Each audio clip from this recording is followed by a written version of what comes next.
আমি তোমার যাইতে পারলাম না,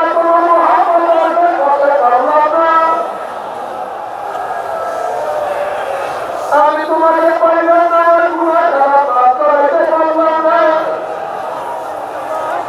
আমার কইলা ভাগ্যে চুরমার হয়ে গেছে, আমার কইলা বলা বাটা হয়ে গেছে। তো দেখো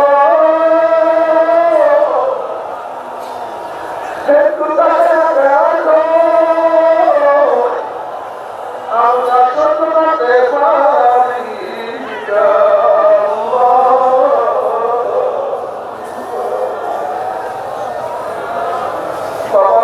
যারা বেরোতে ধর্মায় জানতো, যারা বেরোতে ধর্মায় জানতো, ওরা অপকর্মে লিপ্ত থাকো, ওরা তারা এখনো দাবি রাখতে পারো না, এখনো থাকতে পারো না।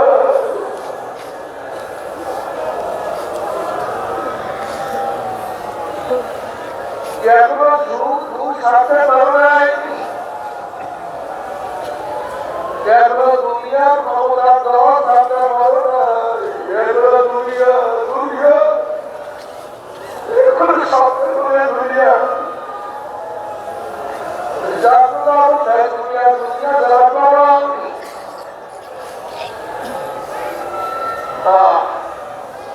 ওরা তারা বড় যাবে, ওই শয়তান তোমার কাছে ওয়াদা করছে যে আদমের জন্য কি জাহান্নামে হয়ে গেলেন, ওই আদম সন্তানকে আমি জাহান্নামে না দিয়ে ছাড়বো না। ও বাবা, শয়তান আমাকে পাইয়া বলাইছে, শয়তান আমাকে গোলাম বানায় বলাইছে, শয়তান আমাকে হাঁকাইতে জাহান্নামে কিনারায় নিয়ে আসছে। ও বাবা, জাহান্নাম কাছে ছুটে আসি, ওই জাহান্নামে রেখে আসি, সবার পয়সা কি হবে।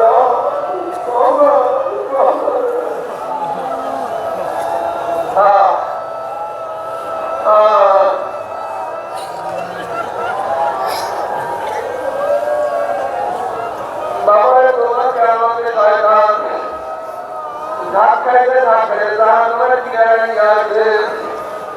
এখন এখানে ডাকা আল্লাহ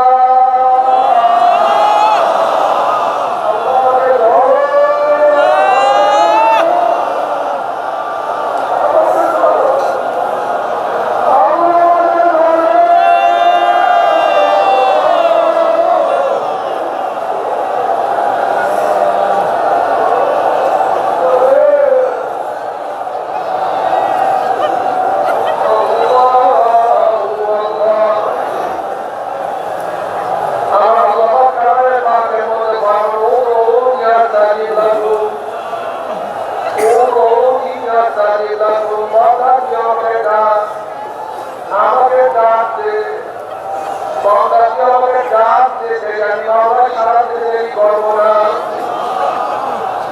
ও যারা ধর্মে রাখলো, এই মাদ্রিস খুবই দামি মাদ্রিস, এই মাদ্রিস অনেক দামি।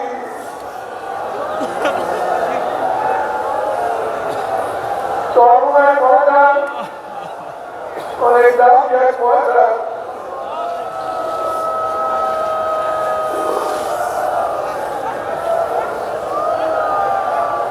এই ময়দানের মধ্যে বহু চোখের পানি ঝরছে,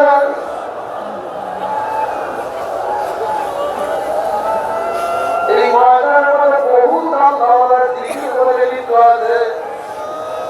এই ময়দানের মধ্যে আমরা মাথায় পৌঁছে করছে, এই ময়দানের মধ্যে আমরা কত নিজের কবুল করিয়া ফেলেছে। এই ময়দানের মধ্যে কত মানুষের আজাদ দিয়ে দিতে,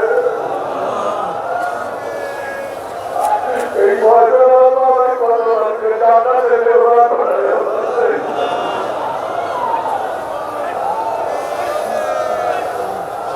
এই ময়দানে কত মানুষ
হাঁটতে যাবে অটোমেটিক তোমার জমানা দাঁড়ি হয় না,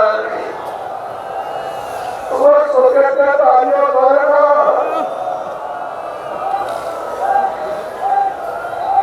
তোমার কলমের মধ্যে আমার মাওলার প্রিয় ভেদা সৃষ্টি হয় না, মনে মনে ক্লান্তি নেই, মনে মনে কোনো লাভ নেই, মনে মনে আবেগ নেই, মনে মনে কোনো কিছু নেই। কি হইয়া বাবা তোমার উপায়টা কি হবে? সারাদিন দুনিয়া দুনিয়া অথচ আল্লাহ আমাদের হালাতটা কি ছিল? তুমি আমি তো উপরে জান্নাতে চলে গেছি, জাহান্নাম থেকে নাজাত পেয়ে গেছি, কিন্তু আল্লাহ আমাদের হালাত কি ছিল? আব্বা রহমাতুল্লাহ বাড়ি হসপিটালে, আব্বা রহমাতুল্লাহকে দেখার জন্য আমি রুমের মধ্যে ঢুকলাম। আব্বা রহমাতুল্লাহ একটা বসা, আব্বাদের কাছে যখন গেছি আব্বা রহমাতুল্লাহর হাতে কপিটা ধরে বলে পরে মাওলা কেবলে মাফ করবি, মাওলা কেবলে মাফ করবি।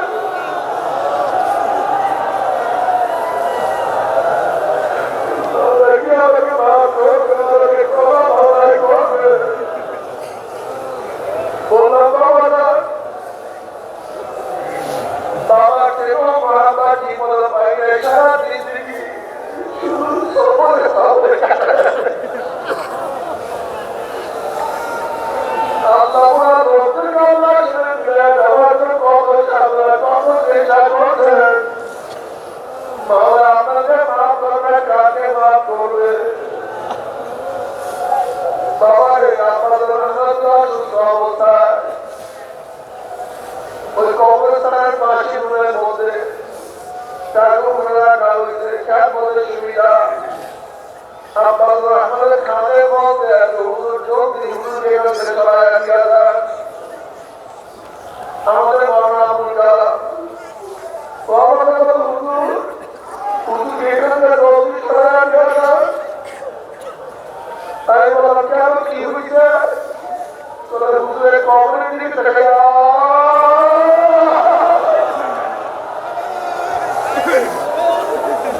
ওই কবরের দিকে